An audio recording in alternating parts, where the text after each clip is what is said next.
இந்த புனிதமிக்க ஜும்மாவிலே நாம் எல்லாம் இங்கே ஒன்று கூடியிருக்கிறோம். நம் அனைவர் மீதும் அந்த அல்லாஹு தாலாவுடைய மன்னிப்பும் கருணையும் அன்பும் என்றென்றும் நிலவட்டுமாக என்று பிரார்த்தித்து என்னுடைய முதல் ஜும்மாவை ஆரம்பம் செய்கிறேன். அன்பானவர்களே, நாம் எல்லாம் எவ்வளவுதான் நன்மைகளை செய்தால் கூட அல்லாஹு தாலா ஒவ்வொரு காரியங்களை செய்வதற்கும் ஒரு காலகட்டத்தை நமக்கு வகுத்து தந்திருக்கிறான். இந்த உலக வாழ்க்கையிலே சில காரியங்களை நாம் தாமதப்படுத்தினால் கூட மறுமைக்கான நன்மையை தேடுவதிலே விரைந்து செல்ல வேண்டும். அதை ஒருபோதும் தாமதப்படுத்தக்கூடாது அல்லது நன்மைகளை தள்ளி போடக்கூடாது. காரணம் என்னவென்று சொன்னால், நாம் எப்பொழுதும் இளமையாக ஆரோக்கியமாக இருப்போம் என்று எண்ணிக்கொண்டிருக்கிறோம், அல்லது நம்முடைய ஆயுள் நீண்ட நாளைக்கு இருக்கும் என்று நம்பிக்கொண்டிருக்கிறோம். ஆனால் நம்முடைய வாழ்க்கை எந்த நேரத்திலே எந்த தருணத்திலே எப்படி திசை மாறும் என்பது நமக்கு தெரியாது. எல்லாம் நன்றாக சென்று கொண்டிருக்கும். நாம் என்ன செய்வோம்? ஒரு தொழுகையை நிறைவேற்ற வேண்டும் என்று ஆசைப்படுவோம், அல்லது ஒரு தர்மத்தை செய்ய வேண்டும் என்று ஆசைப்படுவோம். ஆனால் ஏதோ ஒரு காரணத்தினால என்ன செய்வோம்? அதை தள்ளி போடுவோம். இப்படி தள்ளி போட்டுக்கொண்டே செல்லக்கூடிய நேரத்திலே ஒரு காலகட்டத்திலே நன்மைகளை செய்ய முடியாதவாறு நம்முடைய உடல் ஆரோக்கியம் சீர்குலைந்துவிடும். நமக்கு அந்த உடலிலே அந்த இளமை காலத்தில் இருந்ததை போன்ற ஒரு தெம்பு இருக்காது. பண்பிற்கினியவர்களே, அப்ப எந்த நேரத்திலும் நாம் நன்மையை நோக்கி விரைந்து செல்ல வேண்டும் என்பதால் இந்த ஜும்மாவுடைய தலைப்பாக நான் தேர்ந்தெடுத்திருக்கிறேன். அன்பிற்கினியவர்களே, இன்றைக்கு பல நாட்கள் செய்த பணிகளை எல்லாம் ஒரு சில மணி துளிகளிலேயே செய்து முடிக்கக்கூடிய அளவுக்கு காலங்கள் சுருங்கிவிட்டதை பார்க்கிறோம். இது மறுமை நாளுடைய ஒரு அடையாளமாக இருக்கிறது. காலையிலே தூங்கி எழுகிறோம், உடனே இரவு வந்து விடுகிறது. அன்றைக்கு நாம் சிந்தித்து பார்த்தோம் என்று சொன்னால் என்ன சாதித்தோம் என்று நம்மை நாமே கேள்வி கேட்டுக்கொள்ள வேண்டும். அந்த அளவுக்கு இருக்கிறது காலத்தினுடைய ஓட்டம். என்றைக்குமே காலம் நமக்காக காத்திருக்காது. நாம் காலத்தோடு போட்டி போடவும் முடியாது. காலம் நம்மை என்றைக்குமே முந்தி சென்று கொண்டிருக்கும். அது மட்டுமல்ல, எந்த ஒன்றை இழந்தாலும் நாம் திரும்ப பெற்றுக் கொள்ளலாம். அது பொருளாதாரமாக இருந்தாலும் சரி, அல்லது உடல் ஆரோக்கியமாக இருந்தாலும் சரி, நாம் அதை திரும்பி பெற்றுக்கொள்ளக்கூடிய வாய்ப்பு நமக்கு கிடைக்கும். ஆனால் நாம் கழித்து விட்ட காலத்தை, நாம் இழந்து விட்ட காலத்தை, அந்த காலத்தை நாம் சரியாக பயன்படுத்தவில்லை என்று சொன்னால் அதை நாம் திரும்ப பெற முடியுமா? அது எவ்வளவு விலை மதிப்பு மிக்கது என்பதை அந்த காலத்தினுடைய அருமையை உணர்ந்தவங்கள்ட்ட போய் கேட்டா சொல்லுவாங்க. பல பேரை நம்ம பார்க்கிறோம், பல காலங்கள் நன்மைகளை செய்யாமல் அதை தவற விட்டவர்கள் வயதான காலத்தில் இந்த துனியா விஷயத்திலும் சரி, உலக இந்த ஆகிரத்துடைய விஷயத்திலும் சரி, இரண்டு விஷயத்திலும் கை சேதப்பட்டு நிற்பவர்களை நாம் பார்க்கிறோம். நாம் எதையும் சாதிக்கவில்லை, எந்த நன்மை நம்மிடத்திலே இல்லையே என்று வயதான காலத்திலே சிந்தித்து பார்க்கக்கூடிய மக்களை நாம் இன்று பார்க்கிறோம். அன்பிற்கினியர்களே, அல்லாஹ்வுடைய தூதர் ஸல்லல்லாஹு அலைஹி வஸல்லம் சொன்னார்கள், உம்மத்தி மின் ஸய்யின ஸனதின் இல ஸபஈன ஸனதின், என்னுடைய உம்மத்துடைய சராசரி வயது 60 70 என்று சொன்னார்கள். அந்த 60 70 குழந்தை பருவத்தை நாம் கழித்து விட்டால், பிறகு முதுமை பருவம் என்று சில ஆண்டுகளை கழித்து விட்டோம் என்று சொன்னால், மிக ஒரு ஆற்றலோடு மிக ஒரு தீவிரத்தோடு நாம் செயல்படக்கூடிய காலம் என்பது ஒரு 40 ஆண்டுகள் தான், இல்லையா? அப்ப அந்த 40 ஆண்டுகள்ல நாம் என்ன செய்கிறோம் என்பதுதான் நம்முடைய இந்த உலக வாழ்க்கையும் தீர்மானிக்கும், மறுமையுடைய வாழ்க்கையும் தீர்மானிக்கும். மேலும் அல்லாஹ்வுடைய தூதர் சொன்னார்கள், புகாரியிலே 557வது ஹதீஸாக பதிவு செய்யப்பட்டிருக்கிறது, உங்களுக்கு முன் வாழ்ந்த ஒரு சமுதாயத்தோடு நீங்கள் வாழும் காலத்தை ஒப்பிட்டு பார்த்தால் நீங்கள் இந்த உலகத்திலே வாழ்வது அசர் தொழுகைக்கும் சூரியன் மறைவதற்கும் இடைப்பட்ட கால அளவு என்று சொன்னார். எப்படி? அப்ப இதற்கு முன்பு வாழ்ந்த சமுதாயம் நீண்ட காலங்கள், அதாவது ஒரு நாள் என்பது ஒரு நீண்ட நேரமாக இருந்திருக்கிறது. நாம் வாழக்கூடிய காலம் எப்படி சுருங்கிவிட்டது? அஷருக்கும் மகரிபுக்கும் இடைப்பட்ட காலம். இந்த அடிப்படையை நாம் விளங்கிக் கொள்ள வேண்டும். காலம் மிக சுருங்கி விட்டது. அப்போ அமல் செய்வதற்கான நேரமும் நமக்கு குறுகிவிட்டது. இன்னும் சொல்ல போனா, ஏன் நாம இந்த அமல்களிலே விரையுங்கள் என்று சொல்றோம்னா, நபி ஸல்லல்லாஹு அலைஹி வஸல்லம் சொன்னார்கள், சொர்க்கத்திற்கு செல்லக்கூடிய மக்கள் குறைவாக இருப்பார்கள், நரகவாசிகள் அதிகமாக இருப்பார்கள். அப்ப எந்த இடத்திற்கு போட்டி அதிகமாக இருக்குமோ அதை நோக்கி நாம் விரைவதுதானே ஒரு உண்மையான மூமியினுடைய பண்பாக இருக்க முடியும். எதுல நமக்கு போட்டி இருக்குதோ, எது குறைவாக இருக்குதோ அந்த இடத்தை அடைய வேண்டும் என்பதுதான் ஒவ்வொரு மூமியினுடைய ஆர்வமாக இருக்க வேண்டும் என்பதை நாம் விளங்கிக் கொள்ள வேண்டும். அல்லாஹ்வுடைய தூதர் ஸல்லல்லாஹு அலைஹி வஸல்லம் சொன்னார்கள், மறுமையிலே அல்லாஹ் ஒரு அடியானை விசாரிக்கும் பொழுது, உன்னுடைய வாழ்நாளை நீ எப்படி கழித்தாய்? அல்லாஹ் கேட்கக்கூடிய அந்த மலக்குமார்கள் கேட்பார்கள் அந்த அடியானிடத்திலே, உன் வாழ்நாளை எவ்வாறு கழித்தாய், உன்னுடைய இளமை காலத்தை எவ்வாறு கழித்தாய்? பொதுவாக நாம் என்ன விளங்கி வைத்திருக்கிறோம் என்று சொன்னால், வாலிப வயது என்பது வாழ்க்கை அனுபவிப்பதற்கு, வாழ்க்கையினுடைய இந்த உலகத்தினுடைய சந்தோஷங்களை எல்லாம் ஒன்றாக அனுபவித்து விட வேண்டும். அதுதான் இளமை காலம். முதுமை காலம் என்பது இபாதத்து செய்வதற்கு. அப்படித்தான் நாம் பிரித்து வைத்திருக்கிறோம். அதனால தான் ஹஜ்ஜுடைய அந்த இபாதத்தை கூட வயதான காலத்திலே நாம் செய்ய ஆரம்பிக்கிறோம். என்ன செய்யறோம்? அது கடைசியான கடமை கிடையாது. ஆனா நம்ம என்ன செஞ்சுட்டோம்? அதை கடைசி கால கடமையாக ஆக்கிவிட்டோம். சிந்தித்து பாருங்கள், ஒரு மனிதர் தள்ளாத வயதிலே ஹஜ்ஜுக்கு போறார், எந்த இபாதத்தும் செய்ய முடியாது, தவாப் செய்ய முடியாது. அந்த ஹஜ்ஜுடைய முழு நன்மையும் அவருக்கு கிடைக்குமா என்றால் சந்தேகம்தான். அப்படி அவர் ஹஜ்ஜை நிறைவேற்றிவிட்டு இந்த நாட்டுக்கு திரும்பி வருகிறார். ஒரு சில மாதங்கள் அவர் இந்த உயிரோடு இருக்கிறார், அல்லது ஒரு சில ஆண்டுகள் இருக்கிறார் என்று சொன்னால், அந்த ஹஜ்ஜிக்கு போயிட்டு வந்து என்ன பலன் அவருக்கு? அப்ப இளமையிலே ஹஜ்ஜிக்கு போயிட்டு வந்தாங்கன்னு சொன்னா, அவர் தன்னுடைய எஞ்சிய வாழ்நாளை, அந்த இளமை காலத்திலே அவர் ஹஜ்ஜிக்கு போனார்னா ஒருவித வாழ்க்கையிலே ஒருவித மாற்றம் ஏற்படும் அவருக்கு. இந்த உலக வாழ்க்கை ஒன்றுமே இல்லை என்று அவருக்கு புரிந்துவிடும். அப்ப ஹஜ்ஜி என்ற முக்கியத்துவம் அந்த இளம் வயதிலே நமக்கு புரிந்து விட்டது என்று சொன்னால், நம்ம என்ன செய்வோம்? நமக்கு கிடைக்கக்கூடிய அந்த வாழ்நாளை சரியான முறையிலே பயன்படுத்திக் கொள்ளும். நபி ஸல்லல்லாஹு அலைஹி வஸல்லம் சொன்னார்கள், இது எப்பொழுது நம்ம கணக்கு ஆரம்பிக்கும் தெரியுமா? அஹ்மது, அபுதாவூது, நசை என்ற பல ஹதீஸ்களிலே அது பதிவு செய்யப்பட்டிருக்கிறது. அல்லாஹ்வுடைய தூதர் சொன்னதாக அன்னை ஆயிஷா ரலியல்லாஹு அன்ஹா அறிவிக்கிறாங்க, சிறுவர் பருவ வயதை அடையும் வரை, பைத்தியக்காரர் புத்தி தெளியும் வரை அவர் செய்யக்கூடிய தவறுகளை பதிவு செய்வதை விட்டும் ஏடுகள் உயர்த்தப்பட்டு விட்டன. என்ன அர்த்தம்? அப்ப அந்த சிறுவர்கள் அவர்கள் பருவ வயதை அடைகிற வரைக்கும் அவர்களுக்கான கேள்வி கணக்கு கிடையாது. அதே போல ஒரு பைத்தியமாக இருப்பவர், தான் செய்வது என்னவென்று அறியாத நிலையில இருப்பவர், அவருக்கான கேள்வி கணக்கு கிடையாது. அப்ப குறிப்பிட்ட வயது, ஒரு 10 வயதை அந்த சிறுவர் அடைந்து விட்டார் என்று சொன்னால், அவருக்கான நன்மை தீமைகளை பதிய ஆரம்பித்து விடுவார்கள் மலக்குமார்கள். ஏன் என்று சொன்னால், 10 வயது என்பது அவர் தொழ வேண்டிய வயது, கண்டிப்பாக தொழ வேண்டிய வயது. அப்ப நாம என்ன செய்ய முடியாது? அவருக்கு எக்ஸ்கியூஸ் கொடுக்க முடியாது. 10 வயதிலாவது அவர் எப்படி இங்க தொழுவாரு? அதான் நம்ம சொல்றோம், ஒரு வாலிபர் இடத்திலே தொழுகை எந்த இபாதத்தும் இல்லை என்று சொன்னால் அவர் அலட்சியமாக சொல்வார், இந்த வயசுல எதுக்குங்க இபாதத்தெல்லாம்? அதுக்கென்று ஒரு காலம் இருக்குது. எப்படி இருக்குது? அதெல்லாம் வயோதிகத்துல எல்லாம் முடிந்ததற்கு பிறகு கடைசியாக நம்ம என்ன செய்யணும்? அல்லாஹ் அல்லாஹ் என்று காலத்தை கழிக்க வேண்டும். எப்படிப்பட்ட ஒரு மோசமான சிந்தனை பாருங்கள். அது வரைக்கும் நாம் உயிரோடு இருப்போமா? ஏதாவது உத்தரவாதம் இருக்கிறதா? அன்பிற்கினியவர்களே, அல்லாஹ் தஆலா தன்னுடைய திருமறை குர்ஆனிலே இந்த பருவங்களை எப்படி பிரித்து வைக்கிறான் பாருங்கள். அல்லாஹுல்லதி ஹலககும் மின் லுஃபின் சும்ம ஜஅல மின் பஅதி லுஃபின் குவத்தன் சும்ம ஜஅல மின் பஅதி குவத்தின் லுஃபன் வ ஷைபத்தன். அல்லாஹ் தான் உங்களை ஆரம்பத்திலே பலவீனமான நிலையிலே படைத்தான், பலவீனத்திற்கு பிறகு அவனே உங்களுக்கு பலத்தை கொடுத்தான். அதாவது வாலிப பருவம்.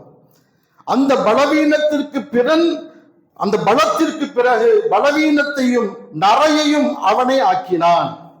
யஹ்லுகு மா யஷாஹு வஹுவல் அலீமுல் கதீர். தான் நாடியதை அவன் படைக்கிறான், அவனே எல்லாம் அறிந்தவன், பேராற்றலுடையவன். அப்ப ஆரம்ப கட்டம் பலவீனமான ஒரு குழந்தை பருவம், பிறகு இளமை பருவம், பிறகு இரண்டையும் தொலைத்து விட்ட நரை விழுந்த ஒரு முதுமை பருவம் என்று அல்லாஹ் தஆலா 3 பருவங்களை நமக்கு சொல்லி காட்டுகிறான். அப்ப அன்புக்கினியவர்களே, அப்போ இன்னும் சொல்லி காட்டுகிறான் அல்லாஹ், இந்த இளமை பருவம் எப்படிப்பட்டது என்று சொன்னால், உங்களில் உள்ள பலவீனர்களை, உங்களில் உள்ள முதியவர்களை, சிறுவர்களை, பெண்களை பாதுகாக்க வேண்டிய பருவம் என்று அல்லாஹ் சொல்லி காட்டுகிறான். எப்படி சொல்றான் தெரியுமா? 4வது அத்தியாயத்தினுடைய 75வது வசனத்துல சொல்றான், அல்லாஹ்வின் பாதையில் ஆண்கள், பெண்கள், சிறுவர்கள் ஆகியோரில் பலவீனமானவர்களின் பாதுகாப்பு விஷயத்தில் நீங்கள் போர் செய்யாமல் இருக்க உங்களுக்கு என்ன நேர்ந்தது? அப்ப இந்த இளமை பருவம் என்பது எவ்வளவு முக்கியத்துவம் வாய்ந்த ஒரு பருவம். அந்த பலவீனமான மக்களையும் பாதுகாக்க வேண்டிய படி யாரிடத்தில் இருக்கிறது? இந்த பலமான இளைஞர் மத்தியில் இருக்கிறது. அன்பிற்கினியவர்களை நாம் சிந்தித்து பார்க்க வேண்டும். அப்போ இன்னைக்கு நம்ம சொல்லலாம், இளமையான வயசு என்பது 2 கெட்டா வயசு. இதுல எப்படி எல்லாம் நம்ம நன்மைகளை தெரிந்து கொள்வது? எந்த விதிவிலக்கும் நமக்கு கிடையாது. ஒருவருக்கு அல்லாஹ் தஆலா மார்க்க அறிவை கொடுத்து விட்டான் என்று சொன்னால், நன்மை தீமைகளை பிரித்து பார்க்கக்கூடிய அந்த ஃபுர்கான், அந்த ஃபரீக் என்று சொல்லக்கூடிய அந்த வித்தியாசத்தை அறிந்து கொள்ளக்கூடிய அறிவை அல்லாஹ் கொடுத்து விட்டான் என்று சொன்னால் அவர் தப்பிக்க முடியாது. என்ன செய்ய வேண்டும்? கண்டிப்பாக இபாதத்துகளை செய்தே ஆக வேண்டும், பாவங்களிலிருந்து விடுபட வேண்டும். அல்லாஹ் தஆலா சில மக்களை சொல்கிறான், சில இளைஞர்களை குறித்து சொல்லும் பொழுது அந்த குகைவாசிகளை குறித்து அல்லாஹ் சொல்லி காட்டுகிறான். நஹ்னு நகுஸ்ஸு அலைக நபஅஹும் பில் ஹக்கி, நபியே நாம் உமக்கு அவர்களுடைய வரலாற்றை உண்மையை கொண்டு அறிவிக்கிறோம். இன்னஹும் ஃபித்யத்துன் ஆமனு பிரப்பிஹிம் வஸித்னாஹும் ஹுதா, அவர்கள் தங்கள் மீது கொண்ட ஈமான், இறைவன் மீது கொண்ட ஈமான், அந்த காரணத்தினால அவர்களுக்கு நாம் நேர்வழியை அதிகப்படுத்தினோம். இந்த இளைஞர்களை குறித்து அல்லாஹ் சொல்லி காட்டுகிறார். எத்தனையோ சஹாபாக்களை எடுத்துக்கொள்ளுங்கள், நமக்கெல்லாம் அந்த சஹாபாக்கள் தான் முன்னோடி. எப்படிப்பட்ட சஹாபாக்கள் என்று சொன்னால், இளைய வயதிலே தங்களுடைய வாழ்க்கையினுடைய சந்தோஷங்களை எல்லாம் ஒதுக்கி வைத்து விட்டு அல்லாஹ்வுக்காக வாழ்ந்தவர்கள், அல்லாஹ்வுக்காக இபாதத்து செய்தவர்கள், அல்லாஹ்வுடைய பாதையிலே ஜிஹாது செய்தவர்கள். அப்படிப்பட்ட இளைய சஹாபாக்கள் எத்தனை பேர் இருக்கிறார்கள்? உசாமா பின்த் ஸைத் என்ற அந்த சஹாபி, அவர்கள் 18 வயது பூர்த்தியாகும் பொழுது அவர்களுக்கு ஒரு மிகப்பெரிய பொறுப்பை அல்லாஹ் கொடுத்தான். அல்லாஹ்வுடைய தூதர் கொடுத்தார்கள். ஒரு போரிலே அவர்கள் தலைமை ஏற்று அந்த போருக்கு சென்றார்கள். அந்த பெரும் படையின் கீழே மிகப்பெரிய சஹாபாக்கள் எல்லாம் இடம் பெற்றிருந்தாங்க என்று சொன்னார். அப்ப அந்த அளவிற்கு அவர்களுக்கு அறிவு, கூர்மை, ஆற்றல் இருப்பதை அல்லாஹ்வுடைய தூதர் உணர்ந்திருந்தார்கள்.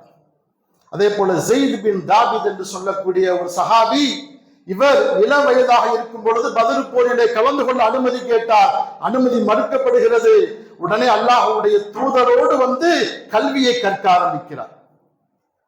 பிறகு ஹலீஃபாக்களுடைய காலத்திலே குர்ஆனை தொகுக்க வேண்டிய ஒரு பணி, அந்த பணியை முன்னின்று எடுத்து செய்தவர் இந்த ஸெய்த் இப்னு சாபித். இப்படிப்பட்ட ஒரு பணி தெரியுமா? இந்த பணியை பல சஹாபாக்கள் நிராகரித்தார்கள்.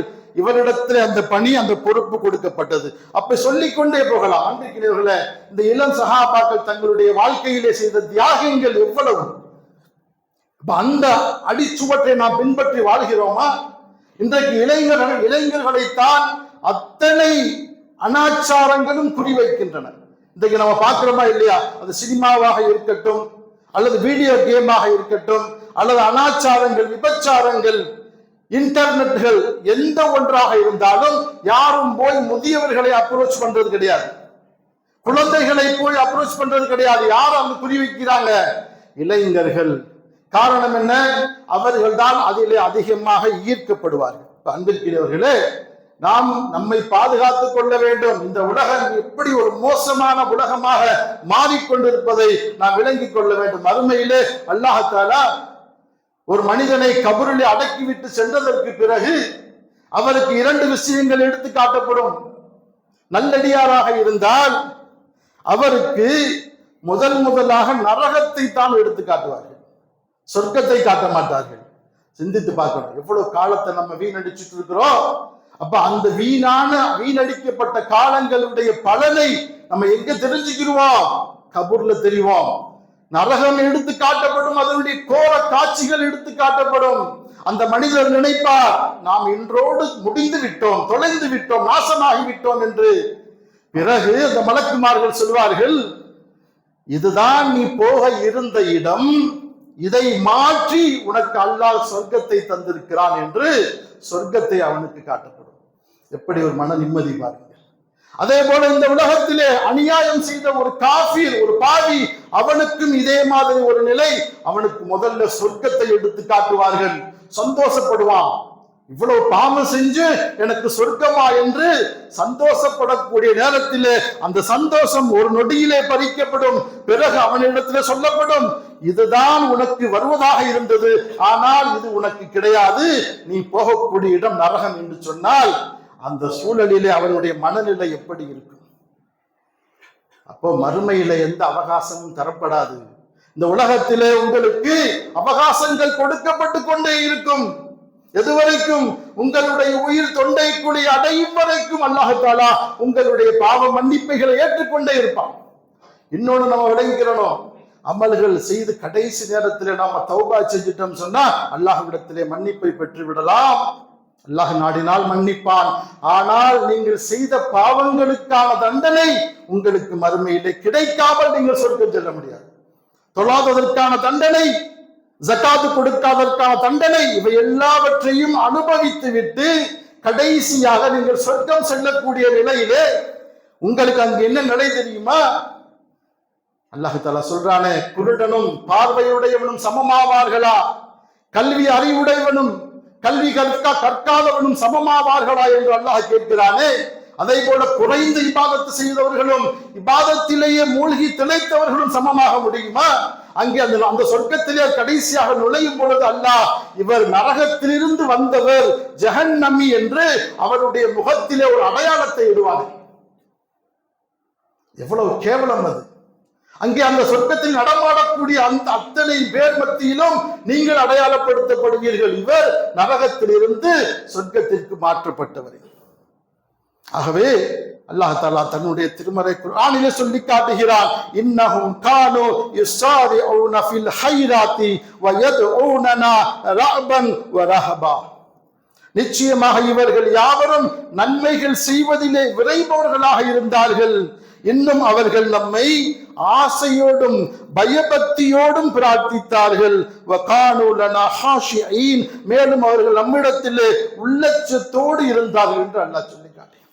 மேலும் ஒரு குர்ஆனுடைய வசனம், வஸாரிஉ இலல் மஃபிரத்தி மிர் ரப்பிக்கும் வ ஜன்னத்தின் அர்லுஹஸ் ஸமாவாத்து வல் அர்து வஇத்தத்து லில் முத்தகீன். இன்னும் நீங்கள் உங்களுடைய இறைவனுடைய மன்னிப்பை பெறுவதற்கும் அந்த சொர்க்கத்தின் பக்கமும் விரைந்து வாருங்கள். அந்த சொர்க்கத்தினுடைய அகலம் வானங்கள் பூமியை போல் உள்ளது, அது இரையச்சம் உடையோருக்காக தயார் செய்யப்பட்டிருக்கிறது என்று அல்லாஹ் தஆலா சொல்லக்கூடிய இந்த வசனம் 3வது அத்தியாயத்தில் இடம்பெற்றிருப்பதை பார்க்கிறோம். அன்பிற்கினியவர்களே, அல்லாஹ் தஆலா மேலும் சொல்கிறான், வல் அஸ்ர், காலத்தின் மீது சத்தியமிட்டு சொல்கிறான், இன்னல் இன்சான லஃபீ ஹுஸ்ர், மனிதன் மிகப்பெரிய நஷ்டத்திலே இருக்கிறான். இல்லல்லதீன ஆமனு வ அமிலு ஸாலிஹாத்தி வ தவாஸவ் பில் ஹக்கி வ தவாஸவ் பிஸ் ஸப்ர். யாரெல்லாம் நல்லறங்கள் செய்கிறார்களோ, யாரெல்லாம் உண்மையை கொண்டும் பொறுமையை கொண்டும் ஒருவருக்கொருவர் போதித்துக் கொள்கிறார்களோ, அவர்களை தவிர அத்தனை பேரும் நஷ்டத்திலே இருக்கிறார். அன்பிற்கினியவர்களே, நம்முடைய நேரங்களை சரியான முறையிலே பயன்படுத்த வேண்டும். எப்படி நம்ம இந்த உலக வாழ்க்கைக்காக எவ்வளவு துல்லியமாக திட்டமிடுகிறோம், எவ்வளவு கணக்கிட்டு நம்ம திட்டம் போடுறோம். இதை இந்த நேரத்தில் செய்யணும். அது படிப்பாக இருந்தாலும் சரி, அல்ல திருமணமாக இருந்தாலும் சரி, சம்பாதிப்பதாக இருந்தாலும் சரி, எவ்வளவு பிளான் பண்றோம். இந்த அழியக்கூடிய இந்த சிறிய உலகத்திற்காக, துனியாவிற்காக என்னென்ன திட்டங்கள் தீட்டுகிறோம். ஆனால் அந்த திட்டங்கள் எல்லாம் நமக்கு அதனுடைய பலன்கள் எல்லாம் ஒட்டுமொத்தமாக கிடைக்குமா? எந்த உத்தரவாதமும் கிடையாது. நாம் ஒன்றை நினைப்போம், அல்லாஹ் ஒன்றை தீர்மானிப்பான். காரணம் என்ன? அவன்தான் இந்த உலகத்தினுடைய அத்தனை காரியங்களையும் தீர்மானிக்கக்கூடியவன். அதுல நமக்கு நடந்தாலும் நடக்கலாம். ஆனால் இந்த அமல்கள் விஷயத்திலே, இபாதத்து விஷயத்திலே நாம் செய்யக்கூடிய ஒவ்வொரு அமல்களுக்கும் கண்டிப்பாக நன்மை கிடைக்கும். அதற்கான உத்தரவாதம் அல்லாஹ்விடத்தில் இருக்கு. அன்பிற்கினியர்களே, விளங்கிக் கொள்ள வேண்டும். எல்லாவற்றையும் தன்னுடைய வாழ்க்கையை முழுக்க சுகபோகத்திலே வீணடித்து விட்டு, வீணான அனாச்சாரங்களிலே ஈடுபட்டு காலத்தை கழித்து விட்டு, அப்படி வாழக்கூடிய மக்கள் தங்களுடைய கடைசி நேரத்தில் அவங்களுடைய நிலைமை எப்படி இருக்கும்? சக்கராத்துடைய நிலைமை அல்லாஹ் தஆலா சொல்லி காட்டுகிறான். ஹத்தா இதா ஜாஅ அஹதகுமுல் மௌத் قال رب ارجعون. அவர்களில் ஒருவனுக்கு மரணம் வரும்போது அவன் சொல்வான், என் இறைவா, என்னை இந்த உலகுக்கு திருப்பி அனுப்புவாயாக. என்ன சொல்வான் தெரியுமா? லஅல்லி அஅமலு ஸாலிஹன் ஃபீமா தரக்து. நான் எந்தெந்த இபாதத்துகளை எல்லாம் செய்யாமல் விட்டு வந்தோனோ, தொழுகை, ஜகாத், நோன்பு, இவற்றை எல்லாம் மறுபடியும் நான் நல்ல முறையிலே செய்கிறேன், என்னை இந்த உலகத்திற்கு திருப்பி அனுப்பு என்று சொல்வான். அதற்கு அல்லாஹ் சொல்வானாம், கல்லா, அவ்வாறு அல்ல, இன்னஹா கலிமத்துன் ஹுவ காயிலுஹா. அவன் சொல்லக்கூடிய வார்த்தை வெறும் வெற்று வார்த்தை. இந்த உலகத்திற்கு திருப்பி அனுப்பினாலும் அவனுடைய வாழ்க்கை எப்படி இருக்கும்? பழைய மாதிரிதான், எந்த மாற்றமும் இருக்காது. பிறகு அல்லாஹ் சொல்லி காட்டுகிறான், வமின் வராஇஹிம் பர்ஸஹுன் இலா யௌமி யப்ஹஸூன். அவனுக்கும் இந்த உலகத்திற்கும் ஒரு திரை இருக்கிறது, அவன் திரும்பி வர முடியாது என்று அல்லாஹ் சொல்லியிருக்காங்க. இப்ப சிந்தித்து பார்க்கணும். எல்லாத்துக்குமே இந்த கடைசி நேரத்துல தான் புத்தி வரும். எல்லாவற்றையும் இழந்துட்டு எல்லாம் ஒண்ணும் இல்லாம நிற்கும் பொழுது என்ன செய்வாங்க? நான் அதெல்லாம் விட்டுட்டனே, இந்த சான்ஸ் எவ்வளவு கிடைச்சிச்சு, அது வியாபாரமாக இருந்தாலும் சரி, உலக வாழ்க்கையாக இருந்தாலும் சரி, மறுமையுடைய அந்த அத்தனை தேடலாக இருந்தாலும் சரி, ஒரு மனிதன் எல்லாவற்றையும் தொலைத்து விட்டு நிர்கதியாக நிற்கக்கூடிய நேரத்திலே அவனால் ஒன்றும் செய்ய முடியாது, இதற்கு மேல என்னால என்ன செய்ய முடியும், வயதாகி விட்டதே என்று புலம்பக்கூடிய நேரத்துல தான் அவனுக்கு அந்த புத்தி வரும். என்ன புத்தி வரும்? நம்ம வாழ்க்கையை தவற விட்டுட்டோம். அப்ப இந்த இளைஞர்களுடைய வாழ்க்கை என்பது ஒரு முக்கியமான ஒரு காலகட்டம். விளங்கிக் கொள்ள வேண்டும்.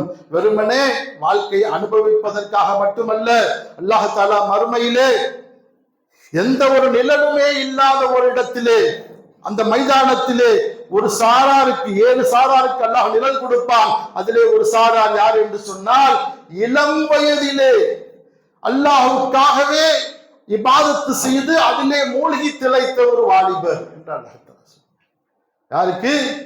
அவங்கெல்லாம் என்ன முட்டாள்களா? சஹாபாக்கள்லாம் அப்படி வாழ்ந்தாங்களே, துனியாவுடைய ஆசைகள் எல்லாம் துறந்து விட்டு வாழ்க்கையில நம்ம அல்லாஹுக்காக வாழணும். அவர்கள் புத்திசாலிகள், அவர்கள் அல்லாஹை அறிந்து வைத்தார்கள், அவர்கள் மறுமையை பற்றி அறிந்து வைத்திருந்தார்கள். நமக்கு தெரியவில்லை. அதனுடைய படிப்பு நம்மிடத்திலே இல்லை, அதனுடைய கல்வி நம்மிடத்திலே இல்லை. சொர்க்கத்தை பற்றிய அறிவு நமக்கு கிடையாது, நரகத்தை பற்றிய கடுமையான தண்டனைகளை பற்றிய அறிவு நமக்கு கிடையாது. ஆகவேதான் அலட்சியமாக இருக்கிறோம். அப்ப அன்பிற்கினியவர்களே, இந்த காலம் என்பது மிக ஒரு பொன் போன்றது. இந்த காலத்தை நாம் தவறவிட்டோம் என்று சொன்னால் அதை நாம் திரும்ப பெற முடியாது என்பதை விளங்கிக் கொள்ள வேண்டும். அல்லாஹ் தஆலா ஒரு நரகவாசியை பார்த்து இப்படி கேட்பான் என்று நபி ஸல்லல்லாஹு அலைஹி வஸல்லம் சொன்னார்கள். எப்படி சொன்னாங்க தெரியுமா? இந்த பூமியிலே இருக்கக்கூடிய அத்தனை பொருள்களும், தங்கம், வெள்ளி, அத்தனை விலை மதிப்பில்லாத பொருள்களும் உனக்கே சொந்தம் என்றிருந்தால் இவை அனைத்தையும் கொடுத்து என்னிடமிருந்து நீ விடுதலை பெற்று விடுவாய் என்று நினைப்பாய் இல்லையா? இப்ப அந்த மனிதன் நினைப்பா, இப்படிலாம் நடக்குமோ, இப்படி எல்லாம் ஆசை காட்டுறானே, நம்ம சொத்து பத்தை எல்லாம் கொடுத்தா நமக்கு நரகத்திலிருந்து விடுதலை கிடைத்து விடுமோ என்று நப்பாசை கொள்வான். அங்கே அல்லாஹ் அப்ப சொல்வான், ஆம் யா அல்லாஹ், நாம் ஆம் யா அல்லாஹ். அப்போது அல்லாஹ் சொல்வானாம், ஆதமுடைய வயிற்றிலே இருக்கும் பொழுது உன்னிடத்தில் இதைவிட லேசான ஒன்றை நான் கேட்டேன். என்ன கேட்டான்? உலகத்தில் உள்ள அத்தனையும் ஒன்றை கேட்கல, எனக்கு இபாதத்து செய், என்னை வணங்கு என்று கேட்டேனே, அதை நீ செஞ்சியான்னு கேட்பாங்க. சொல்லிவிட்டு அல்லாஹ் சொல்வானாம், எப்படி? நீ இதை தவிர வேறு எதையும் செய்யவில்லை, என்னை வணங்குவதை தவிர எல்லா காரியங்களையும் செய்தாய், என்னை மட்டும் வணங்கவில்லை என்று அல்லாஹ் சொல்வான். அப்ப ஒரு அடியானுடைய நிலைமை எப்படி இருக்கும் என்பதை நாம் விளங்கிக் கொள்ள வேண்டும். அன்பிற்கினியவர்களே, நபி ஸல்லல்லாஹு அலைஹி வஸல்லம் தெளிவாக சொன்னார்கள், ஒவ்வொரு உரையிலும் ஒவ்வொரு சஹாபாக்கள் மத்தியிலும் உரையாற்றக்கூடிய நேரத்திலே மறுமையை குறித்து அதிகமாக ஆர்வம் ஊட்டுவார்கள். மறுமை வாழ்க்கை தான் சிறந்த வாழ்க்கை என்பதை அவர்களுக்கு புரிய வைப்பார்கள். ஒரு முறை அகல் போர் என்ற அந்த போர் நடந்து கொண்டிருக்கக்கூடிய காலகட்டம், நபி ஸல்லல்லாஹு அலைஹி வஸல்லம் அவர்களும் சஹாபாக்களும் சேர்ந்து அந்த குழியை வெட்டுகிறார்கள். அந்த நேரத்திலே அல்லாஹ்வுடைய தூதர் சொன்னார்கள், அல்லாஹும்ம லா ஐஷ இல்லா ஐஷுல் ஆஹிரா. அந்த நபி ஸல்லல்லாஹு அலைஹி சொன்னாங்க, யா அல்லாஹ், மறுமை வாழ்வை தவிர வேறு வாழ்வே கிடையாது. என்ன சொல்றாங்க? மறுமை வாழ்க்கையை தவிர வேறு வாழ்க்கையே கிடையாது. உடனே என்ன அர்த்தம்? இந்த உலகம் ஒரு ஏமாற்றக்கூடிய ஒரு உலகம், கொஞ்ச நாள் வாழ்ந்துட்டு போயிடும், அவ்வளவுதான். இப்ப மறுமை தாங்க நிலையானது. அப்ப அந்த வாழ்க்கைக்காக நாம் உழைக்கவில்லை என்று சொன்னால், வயதை காரணம் காட்டி, நம்முடைய இளமை பருவத்தை காரணம் காட்டி, இப்போதான் படித்துக் கொண்டிருக்கிறார், அவருடைய படிப்பு அதிகமாக இருக்கிறது. சில பேர் கண்முழித்து படிப்பார்கள், 2 மணி வரை படித்துக் கொண்டே இருப்பார்கள். காலையிலே ஃபஜ்ருக்கு செல்ல மாட்டார்கள். காரணம் கேட்டால், விடிய விடிய படிச்சுக்கிட்டு இருந்தோம், எங்களால ஃபஜ்ருக்கு போக முடியல. இதெல்லாம் ஒரு காரணமா? இந்த காரணத்தை அல்லாஹ் தஆலா ஏற்றுக்கொள்வானா? சிந்தித்து பார்க்க வேண்டும். அன்பிற்கினியவர்களே, எந்த உலகத்தினுடைய காரியங்கள் உங்களுக்கு முக்கியமாக இருந்தாலும் பாங்கு சொல்லப்பட்டால் பள்ளிவாசலுக்கு போய்விட வேண்டும். அதான் ஒரு மூமினுடைய கட்டாய கடமையாக இருக்க வேண்டும். அதற்கு பிறகுதாங்க எல்லாம். பரீட்சையில ஃபெயில் ஆனாலும் பரவாயில்லைங்க, என் வாழ்க்கையில நான் வெற்றி பெற்று விட்டேன், மறுமையில் அல்லாஹ்வுக்கு முன்னாடி நான் ஒரு மிகப்பெரிய வெற்றியாளனாக மாறிவிட்டேன், அந்த பெருமை நமக்கு இருக்கணும். அன்பிற்கினியவர்களே, சிந்தித்து பார்க்க வேண்டும். வயது ஒரு காரணம் கிடையாது. அபூ தல்ஹா ரலியல்லாஹு அன்ஹு அவர்கள் வயதான காலத்திலே போருக்கு போறார். ஒரு குர்ஆன் வசனம் அவருக்கு அப்ப அவர் நினைவுக்கு வருது, நீங்கள் எந்த நிலையிலும் அல்லாஹ்வுடைய பாதையிலே ஜிஹாது செய்ய வேண்டும் என்ற வசனம் அவருக்கு நினைவூட்டப்படுகிறது. உடனே என்ன செய்கிறார்? அவரு கப்பலிலே பயணம் செய்கிறார். அந்த கப்பலிலே அவர் மரணித்து விடுகிறார். ஏறத்தாழ வயதான ஒரு காலகட்டம். அன்பிற்கினியவர்களே, நம்ம சிந்தித்து பார்க்கிறோம், இதெல்லாம் நாம் சொல்லக்கூடிய காரணங்கள் எல்லாம் ஒரு அற்பமான காரியம். அப்ப இந்த காலம் மிக ஒரு முக்கியமான ஒரு நேரத்தில் நாம் இருக்கிறோம். இந்த காலத்தை நாம் தவற விட்டு விட்டோம் என்று சொன்னால் மிகப்பெரிய நஷ்டவாளியாக அல்லாஹ்விடத்தில் நிறுத்தப்படுவோம், மிகப்பெரிய குற்றவாளியாக நிறுத்தப்படுவோம். அப்ப இந்த உலகத்தினுடைய காரியங்களை எப்படி திட்டமிட்டு செய்கிறோமோ, எப்படி ரமலான் மாதத்திலே கடைசி 10 நாட்கள் நாம் எவ்வளவு முயற்சி செய்து விழித்திருந்து ஒவ்வொரு டைம் டேபிள் போட்டு இபாதத்து செய்தோமோ, அதே போல மற்ற நாட்களிலும் நாம் செய்து ஆக வேண்டும். காரணம் என்ன? நமக்கான வாய்ப்புகள் மிக குறைவாக இருக்கிறது, நேரங்கள் குறைவாக இருக்கிறது, போட்டி அதிகமாக இருக்கிறது. சொர்க்கத்திற்கான போட்டி, இடம் பற்றாக்குறையாக இருக்கிறது, நரகம் அதிகமான மக்களை எதிர்பார்த்து கொண்டிருக்கிறது. இன்னும் போடுங்கள், இன்னும் போடுங்கள் என்று நரகம் கேட்டுக்கொண்டே இருக்கும். அல்லாஹ் தஆலா அதன் மீது தன்னுடைய கால்களை வைப்பான். அப்போதான் அது அமைதியாகும் என்று நபி ஸல்லல்லாஹு அலைஹி வஸல்லம் சொன்னார்கள். அப்ப எங்கே குறைவாக இடம் இருக்கிறதோ அதற்கு போட்டி அவசியம். அதற்காக போட்டி போட வேண்டும்.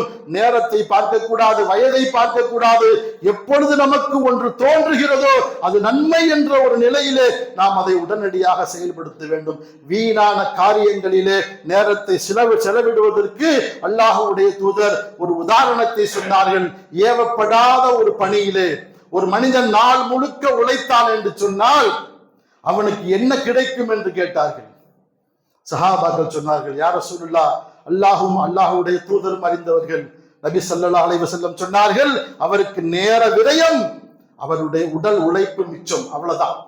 அவருக்கு எந்த கூலியும் கிடைக்காத ஒரு பணியிலே ஒரு மனித யாரும் அவருக்கு அந்த பணியை ஏவவில்லை, தானாக ஒரு பணியை செய்கிறார். ஒரு குழியை வெட்டுகிறார், காலையில் இருந்து மாலை வரைக்கும் வெட்டிவிட்டு அப்படியே சென்று விடுகிறார். அவருக்கு என்ன கிடைக்கும்? எதுவும் கிடைக்காது. அப்ப அல்லாஹும் அல்லாஹ்வுடைய தூதரும் நமக்கு ஒரு காரியத்தை ஏவினார்கள் என்று சொன்னால் அதை செய்வதிலே தான் நமக்கு நன்மை இருக்கிறது. வீணான காரியங்களிலே நம்முடைய நேரத்தை செலவிட்டோம் என்று சொன்னால் நமக்கு நேர விரயம், நம்முடைய உடல் உழைப்பு, நம்மளுடைய காலங்கள் சென்றுவிடும். இதுதான் நமக்கு மிஞ்சும் என்பதை உங்களுக்கும் எனக்கும் எடுத்து சொல்லி என்னுடைய இந்த முதல் ஜும்மா உரையை நிறைவு செய்கிறேன். அகூலு கௌலி ஹாதா அஸ்தக்ஃபிருல்லாஹ் லி வ லக்கும். அஸ்ஸலாமு அலைக்கும் வ ரஹ்மத்துல்லாஹி வ பரகாத்துஹு.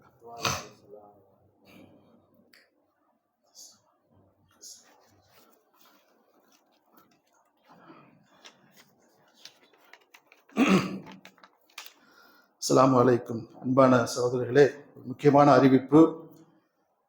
இந்த வக்ஃபு திருத்த மசோதா என்று ஒன்றை இன்றைக்கு இருக்கக்கூடிய இந்த கொடுங்கோல் ஆட்சியாளர்கள் அமல்படுத்திக்கிறாங்க.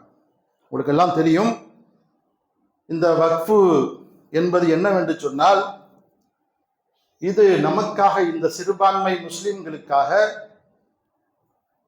நம்முடைய முன்னோர்கள் அவர்கள் தானமாக எழுதி கொடுத்த அது அசையும் அசையா சொத்துக்கள், நிலங்களாக இருக்கலாம், அல்லது பொருளாக இருக்கலாம், பணமாக இருக்கலாம். இவற்றை எல்லாம் ஒரு வாரியம் அமைத்து இஸ்லாமியர்களுக்காக வக்ஃபு வாரியம் என்ற பெயரிலே இந்த சொத்துக்கள் எல்லாம் பராமரிக்கப்பட்டு வந்திருக்கிறது. அது ஏறத்தாழ பார்த்தீங்கன்னா 8.7 லட்சம் சொத்துக்கள் நாடு முழுக்க வக்ஃபு வாரியத்தினுடைய கட்டுப்பாட்டில் இருக்கிறது. ஏறத்தாழ 9 லட்சம் நிலப்பரப்பு, அது 9 லட்சம் ஏக்கர் நிலப்பரப்பு வக்ஃபு சொத்துடைய நிலமாக வைத்திருக்கிறாங்க. அதனுடைய மொத்த மதிப்பை நீங்க கேட்டீங்கன்னு வச்சுங்களேன், ஆச்சரியப்படுவீங்க. 1.2 லட்சம் கோடி. எவ்வளவு? இன்னைக்கு பெரும்பாலான பிரபலமான சினிமா நடிகர்களாக இருக்கட்டும், கிரிக்கெட் வீரராக இருக்கட்டும், இவங்க எல்லாம் கட்டியிருக்கிற வீடுகள் எல்லாம் யாரு? அந்த அம்பானி, யாரு அவர் பேர் என்னது, முகேஷ் அம்பானி, அவர் கட்டி இருக்கக்கூடிய அந்த மிகப்பெரிய பங்களா இருக்குது பாருங்க, வக்ஃபுடைய நிலம். சச்சின் டெண்டுல்கர் வாங்கி இருக்கிறார் ஒரு மிகப்பெரிய ஒரு நிலம் மகாராஷ்டிராவில், வக்ஃபுடைய நிலம். இப்படி வக்ஃபுடைய நிலங்களை முஸ்லீம் அல்லாதவர்கள் என்ன செய்யறாங்க, வாங்கி அதை எப்படி கைமாறிச்சு அது நமக்கு தெரியாது. இன்னைக்கு இந்த நாட்டில் அதிகமாக மதிப்பிடக்கூடிய 3 செக்டார்கள் என்ன தெரியுமா? பாதுகாப்புத்துறை, ரயில்வே துறை, வக்ஃபு வாரியம். இப்ப நீங்க யோசனை பண்ணி பார்க்கலாம், ஏங்க இவங்க அந்த வக்ஃபு வாரியத்தை எடுக்க பார்க்கிறாங்க. என்ன அதிகமான சொத்துக்கள் உள்ள 3 துறை எது? பாதுகாப்புத்துறை, ரயில்வே துறை, வக்ஃபு வாரியம். இப்ப யாரோ நம்முடைய முன்னேறுகள், நம்முடைய முஸ்லிம்களுடைய முன்னேற்றத்திற்காக, அவங்களுடைய வாழ்வாதாரத்திற்காக கொடுத்த அந்த வக்ஃபான தான தர்மங்களை எல்லாம் இன்னைக்கு என்ன செய்யறாங்க, அவங்க அனுபவிக்க வேண்டும் என்ற ஒரு நோக்கத்துல. அதுல பல சட்டங்கள் இருக்கு, நம்ம சொல்வதற்கு நேரம் குறைவாக இருக்கிறது. அதுல ஒரு சில சட்டங்கள் நான் சொல்றேன் பாருங்க, ரொம்ப பாதகமான சட்டம். அந்த வக்ஃபு நிலத்தை யார் ஆக்கிரமிச்சு வச்சிருக்கிறாரோ அவர் 12 வருஷம் அந்த இடத்தை வச்சிருந்தாண்டா அவருக்கு உரிமை, அது நம்ம கிளைம் பண்ண முடியாது. அதே போல இந்த வக்ஃபு நிலத்துல ஏதாவது பிரச்சனை ஏற்பட்டா அந்த வக்ஃபு அதிகாரி தலையிட்டு அந்த பிரச்சனையை தீர்த்து வைக்க மாட்டார். எங்க போகணும்? கலெக்டர் இடத்துல போகணும். வக்ஃபு முஸ்லிம்களுக்கான அந்த உரிமை, அதுல நிர்வாகிகளாக யார் வர்றாங்கன்னா முஸ்லிம் அல்லாதவர்கள். எப்படி ஒரு நிலைமையை பாருங்க. ஒரு சமீபத்துல நர்கிஸ் கான் என்று சொல்லக்கூடிய ஒரு இந்து, அவர் யாருன்னு சொன்னா அறநிலையத்துறையில ஒரு முக்கியமான ஒரு பொறுப்புல இருக்கிறாங்க. அவர் ஆக்சுவலா பிறப்பால இன்னும் இந்துவா தான் இருக்காரு. அவர் பேர் ஏன் அப்படி வச்சாருங்கன்னா, அவருக்கு பிரசவம் பார்த்த அம்மாக்கு பிரசவம் பார்த்த டாக்டர் நர்கிஸ் கான். அந்த நினைவாக நர்கிஸ் கான் பேர் வச்சாருன்னு சொல்லிட்டு இன்னைக்கு அந்த எதிர்ப்பாளர்கள்லாம் எவ்வளவு பெரிய ஆர்ப்பாட்டம் பண்ணாங்க, உங்களுக்கு தெரியும். ஆனா இங்க நமக்கு என்ன நடக்குது? ரொம்ப சுலபமாக நம்முடைய நிர்வாகத்திலே இஸ்லாம் அல்லாதவர்கள் எல்லாம் வரக்கூடிய நிலைமை. அப்ப இதனுடைய நோக்கம் என்ன? முஸ்லிம்களை பல வகையில துன்பப்படுத்தியாச்சு. அவங்களை நாடு இல்லாம ஆக்க நினைச்சாங்க. அல்லாஹாலா அதை நிறைவேற்ற விடல. இன்னைக்கு என்ன செய்யறாங்க? பொருளாதாரத்திலே அவர்களை ஒன்றுமில்லாமல் ஆக்க வேண்டும் என்கிற ஒரே நோக்கத்தோடு தான் இந்த வக்ஃபு இந்த சட்டமே கொண்டு வந்திருக்கிறாங்க. அன்பிற்கினியவர்களே, அதை எதிர்த்து இல்ல, அதற்கு எதிர்ப்பு தெரிவிக்கும் முகமாக நம்ம இங்க பாலத்துக்கு பக்கத்துல இந்த போலீஸ் இருக்குல்ல பூத், அங்க ஒரு 5 நிமிடம் ஒரு கருப்பு பேட்ச் அணிஞ்சு நம்ம எல்லாம் என்ன செய்வோம், ஒரு சிறிய ஒரு கோஷம் எழுப்பிட்டு நம்ம கலைஞ்சிட்டு வரணும். இன்ஷா அல்லாஹ் அனைவரும் கலந்து கொள்ள வேண்டும். அன்பிற்கினவர்களே, இது ஒரு முக்கியமான ஒரு போராட்டம். இன்ஷா அல்லாஹ் அல்லாஹ் தாலா முஸ்லிம்கள் அனைவரையும் பாதுகாக்க போதுமானவனாக இருக்கிறான். அவனை தவிர நமக்கு வேறு உதவி கிடையாது. அவனிடத்தில் அதிகமாக கையேந்துங்க, இந்த முஸ்லீமுடைய உம்மத்திற்காக, இந்த சமுதாயத்திற்காக, அவங்களுடைய நல்வாழ்வுக்காக என்று கூறி என்னுடைய இந்த 2ஆம் ஜும்மாவை நிறைவு செய்கிறேன். வாஹிர் தஅவானா அல்ஹம்துலில்லாஹி ரப்பில் ஆலமீன். அஸ்ஸலாமு அலைக்கும் வரஹ்மத்துல்லாஹி.